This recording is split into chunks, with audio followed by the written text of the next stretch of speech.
Baik, selamat pagi. Berjumpa kembali dengan saya Inga Gunawan dari kaki Gunung Lawu, Tawangmangu, sebuah kota kecil berhawa sejuk dari podcast studio di Institut Teknologi dan Bisnis Kristen Bukit Pengharapan. Dan hari ini di podcast Son and Daughter of Destiny, di dalam studio kami telah hadir seorang hamba Tuhan yang luar biasa. Saya ikuti perjalanan kehidupannya dan menjadi salah seorang yang menginspirasi di dalam hidup saya dan suami saya secara pribadi. Kita akan welcoming Evangelis Daniel Alexander yang kita sebut sebagai Koden. Ya. Koden, terima kasih banyak atas kehadirannya, dan saya percaya ini memang Tuhan atur ya, nggak ada yang kebetulan, dan tiba-tiba Koden bisa ke Tawangmangu nih, luar biasa sekali. Terima kasih, kami sangat menghargai Koden mau datang ke institut kami. Wah, saya harusnya berterima kasih dapat penghargaan seperti ini. Ya, memang sejak dipanggil Tuhan awal, saya memang punya beban dua saja, misi dan pendidikan. Maka itu kalau Ibu Inga mengundang saya hari ini sungguh-sungguh satu privilege yang luar biasa. Dan saya tahu ini salah satu puzzle, bagian potongan kepingan kehidupan saya yang Tuhan tetapkan. Dan saya percaya setelah acara podcast ini, saya makin melihat gambar yang jelas apa yang Tuhan mau. Amin. Apalagi temanya menarik sekali, Son and Daughter of Destiny. Yes. Semua kita percaya Tuhan itu bukan pribadi yang iseng. Saya tekankan ini, Tuhan bukan pribadi yang iseng. Tidak ada manusia, dalam tanda kutip juga, secacat apa dia, yang tidak punya destiny. Itu tidak ada. Amin. Setiap kita yang dilahirkan, semiskin apa orang tua kita, secacat apa seorang manusia itu. Karena kita lihat nggak sedikit bayi lahir saja. Tapi lewat acara podcast pagi ini, mari kita yakinkan semua pribadi yang pernah dilahirkan ke dunia itu punya destiny, punya tujuan akhir yang jelas. Karena itu Tuhan kita, dia nggak pernah iseng. Wow, betul sekali ya. Koden, kita mulai nih dengan kisah hidupnya Koden secara pribadi. Tadi dimulai dengan bisa punya hati untuk anak dan pendidikan. Itu sebenarnya dimulai sejak kapan, Koden? Saya lahir dari keluarga Kristen, tapi yang tidak sungguh-sungguh. Tapi didikan moral Kristus itu nyata. Sampai satu titik saya umur 9 tahun, ayah kami meninggal. Nah, dari situ hidup ini mulai goncang. Nah, sejak umur 9 tahun itu, ya dalam pola pikir anak-anak, saya tuh mulai mencari sesuatu karena kecewa. Begitu ayah meninggal, kami langsung miskin. Karena memang ayah punya prinsip, ibu, istri harus di rumah. Nah, karena meninggal mendadak, maka ibu itu nggak punya pemahaman usaha bisnis itu nggak ada sama sekali. Akhirnya kami miskin, makan saja susah. Nah, rupanya dengan kejadian itu Tuhan tuh memakai untuk saya tuh menemukan arti dari hidup ini apa. Kalau cuma sekedar makan minum, ya sebetulnya tetangga-tetangga cukup baik, kami tinggal di desa. Beras hampir kami nggak pernah berikan tetangga yang berbagi. Ya makanan, sayur apa adalah, tapi untuk menikmati kemewahan kami nggak bisa. Nah, di situ mulai mikir, berarti hidup ini apa sebetulnya? Kenapa? Nah, mulai pikiran bertanya sejak masih kecil, apa sih tujuan hidup? Nah, dari situ rupanya Tuhan menunjukkan dalam Yeremia 1 ayat 5. Saya pegang kuat firman ini. Ada 3 fase yang Tuhan buat atas hidup setiap kita. Kalimat yang pertama, aku sudah mengenal engkau sebelum aku membentuk engkau dalam rahim ibumu.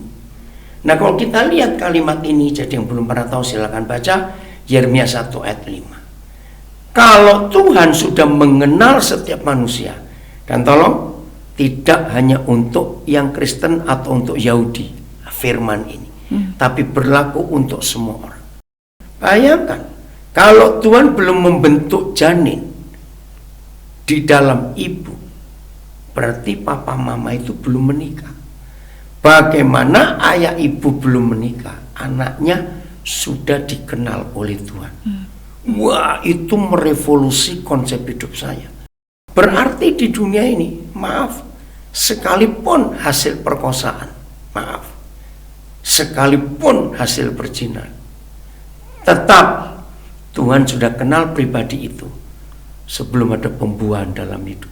Amin. Wah, dari situ saya berubah. Nah, firman itu yang membuat saya punya hati.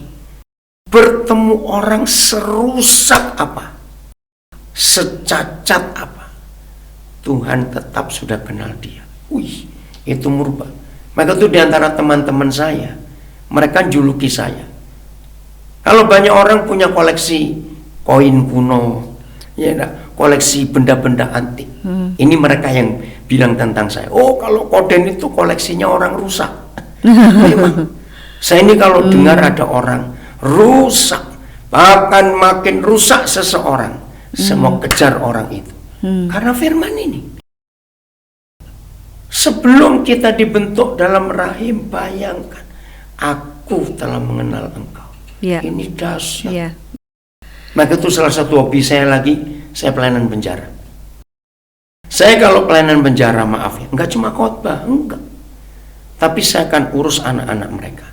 Bagaimanapun, enggak ada anak yang enggak merasa malu kalau ayah atau ibunya di penjara. Nah itu saya kuatkan mereka.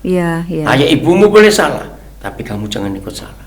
Terus saya juga ngurusin istri-istri mereka, supaya mereka punya usaha atau apa. Itu pelayanan. Nah, saya meyakinkan mereka. Maka itu Tuhan berkati saya punya berapa rumah di beberapa provinsi di Indonesia untuk nampung mereka.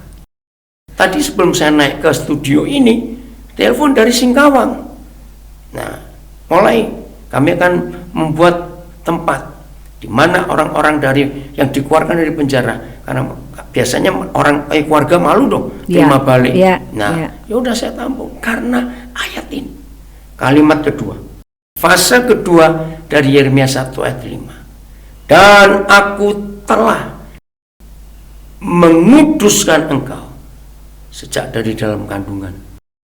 Jadi begitu sudah selesai pembuahan dan janin itu ada, Tuhan menguduskan.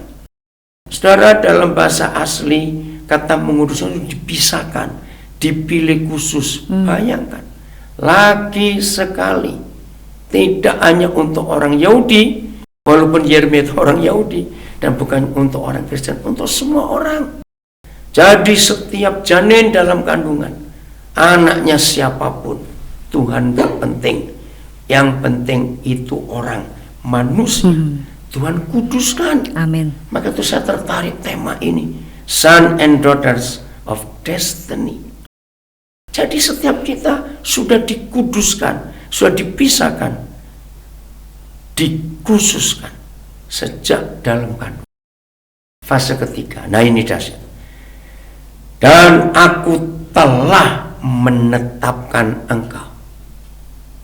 Jadi begitu kita lahir, tolong diperhatikan saudara-saudara, anak siapapun kita, Tuhan tidak mempermasalahkan. Maaf, walaupun orang tua kita penjahat dan perampok sekalipun, justru di kitab Yeremia Tuhan berkata, kalau ayah makan mangga muda, giginya ngilu, anak nggak harus ikut ngilu giginya. Artinya, sejahat apa orang tua kita, kalau kita memilih atas keputusan Tuhan ini, hidup itu berubah. Dan sudah banyak terjadi di dunia ini. Nah, uniknya lagi, dari 3 fase ini semuanya past perfect tense. Aku telah mengenal engkau sebelum aku membentuk engkau dalam rahim ibumu. Aku telah menguduskan engkau sebelum kau lahir. Dan yang ketiga, aku telah menetapkan engkau. Nah, kalau saya pakai istilah pemerintah Indonesia, SK, surat keputusan. Nah, dalam bahasa Inggris itu destiny. Sayang dalam kamus bahasa Indonesia Destiny itu ditulis nasib, padahal bukan. Jauh, beda jauh dengan nasib. Ini kalimat paling gampang. Tujuan akhir hidup kita. Bayangkan, ketika kita dilahirkan, lagi sekali tolong diperhatikan. Anak siapapun kita, itu tidak mempengaruhi keputusan Tuhan atas hidup kita. Sampaikan ini kepada seluruh orang, sehingga mereka nggak ada yang putus asa lagi dalam hidup. Nah, kata menetapkan itu SK, itu destiny. Menjadi nabi, nah itu untuk Yeremia. Nah, kata nabinya itu kosongin aja. Terserah Tuhan apa ketetapannya atas hidup kita. Tapi lebih daripada apapun juga, ini destiny. Lalu ruang kerjanya Bu Inge, ini luar biasa loh. Lihat kalimat terakhir. Aku telah menetapkan engkau untuk menjadi titik-titik bagi segala bangsa. Jadi sejak kita baru lahir, Tuhan sudah menetapkan go internasional. Bayangkan, maka itu rajin-rajinlah, paling tidak engkau bisa bahasa Inggris. Harus itu. Karena ketetapan ini. Nah, dari situ saya mulai terarah. Kemana ini hidup ini? Oh, saya baru mengerti. Jadi keputusan Tuhan dan ada misi yang kuat. Maka itu visi hidup harus kita pegang dengan baik. Ya, jadi dari umur 9 tahun ditinggal oleh ayah, tetapi itu justru membuat Koden yakin bahwa tidak ada yang kecelakaan, tidak ada sesuatu pun yang buruk yang Tuhan rancang di dalam hidup seorang anak. Betul sekali. Dari situ Koden mulai mendapatkan pemahaman, understanding tentang siapa Tuhan itu. Dan titik baliknya di mana Koden ketika sudah mulai dewasa? Saya sempat kecewa dengan Tuhan, sangat kecewa. Tapi pelajaran sekolah minggu itu masih nyantol gitu lah. Saya masih takut neraka, begitu. Kenapa saya kecewa dengan Tuhan? Saya bilang katanya Tuhan Maha Kuasa. Kenapa Tuhan nggak bisa melindungi ayah saya sehingga dia nggak meninggal? Kan bisa saja. Wah, itu betul-betul kecewa. Saya mulai malas berdoa, saya mulai malas ke sekolah minggu. Saya nggak mau lagi, ya ke gereja itu dipaksa aja. Kelas 2 SMP, guru agama kami ini seorang yang luar biasa. Maka itu peranan guru ini luar biasa. Bu Evi namanya. Hari itu dia menyuruh kami, murid-murid agama Kristen, untuk hadir di Stadion Gelora Pancasila di Surabaya. Ada KKR, waktu itu kapal Logos, itu 20 Agustus tahun 72. Itu. Nah, kami rombongan, saya masih ingat itu pakai celana pendek, kami naik sepeda ke gedung itu. Saya baru lahir itu. Oh, baru lahir. Nah, saya nggak ngerti, karena di gereja kami gereja yang biasa. Gak ada istilah pakai musik rame. Terus, nah, yang khotbah Josh Forward dari Inggris, dia pendirinya Operation Mobilization kapal Logos. Penerjemahnya Pendeta Stefanus Damaris sudah meninggal. Buat saya biasa aja. Oh ya senang. Nah, waktu altar call, nah di gereja kami nggak ada altar call juga, jadi nggak tahu itu apa. Yang suruh maju ke depan. Nah, di situ saya punya titik balik yang luar biasa. Karena di sekolah minggu diajar toh, kalau berdoa buka mata itu dosa. Wih, jadi saya takut.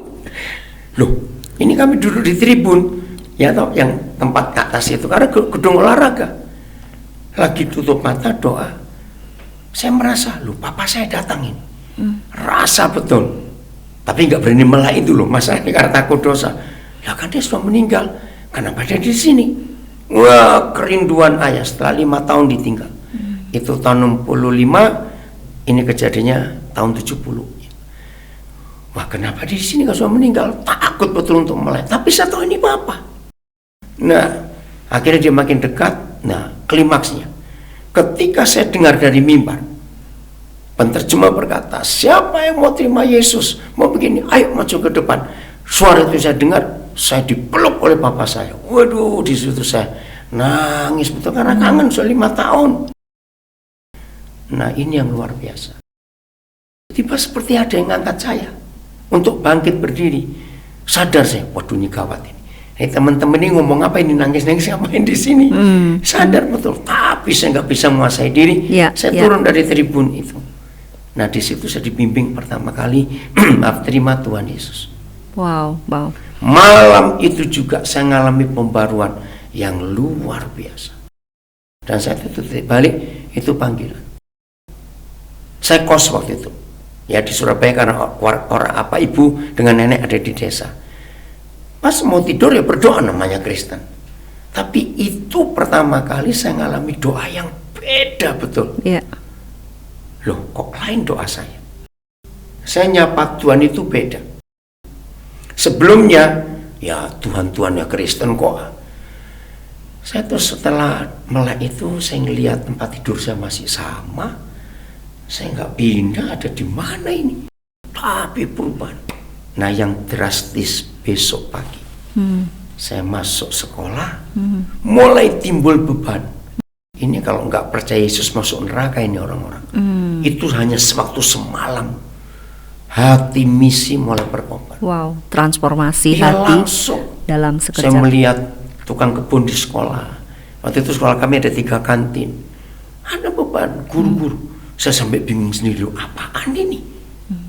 Saya pulang kembali ke kos, saya melihat tante kos, saya lihat teman-teman kos, anaknya tante kos. Wih, itu saya jadi panik sendiri. Kenapa hati ini jadi begini? Yeah. Tapi itu panggilan yang luar. Nah, gak ada yang bimbing waktu itu. Nah, dekat tempat kos saya itu gereja Sidang Jemaat Allah, Jalan Ambengan nomor 2 di Surabaya. Nah, di situ saya sering datang karena gereja itu satu-satunya di Surabaya yang banyak tamu dari Amerika. Nah, di situ saya belajar apa itu penginjilan. Saya dapat traktat banyak sekali. Itu titik baliknya. Wow, memang panggilan Tuhan sudah nyata ya. Luar biasa. Lalu berikutnya Koden, kita masuk ke tahap di mana Koden mendapatkan visi tentang Papua sampai akhirnya memutuskan move ya, bahkan tinggal di Nabire. Itu bagaimana Koden? Dari tahun 70 saya jumpa Yesus secara pribadi. Saya nggak punya mentor, tetap ke gereja Sidang Jemaat Allah itu. Tapi gereja resmi saya ada di GBI Jalan Sulung Solan. Itu saya dari tahun 69 ada di situ. Tahun 72 Tuhan pertemukan saya dengan almarhum penginjil hebat di Indonesia Yeremia Rim.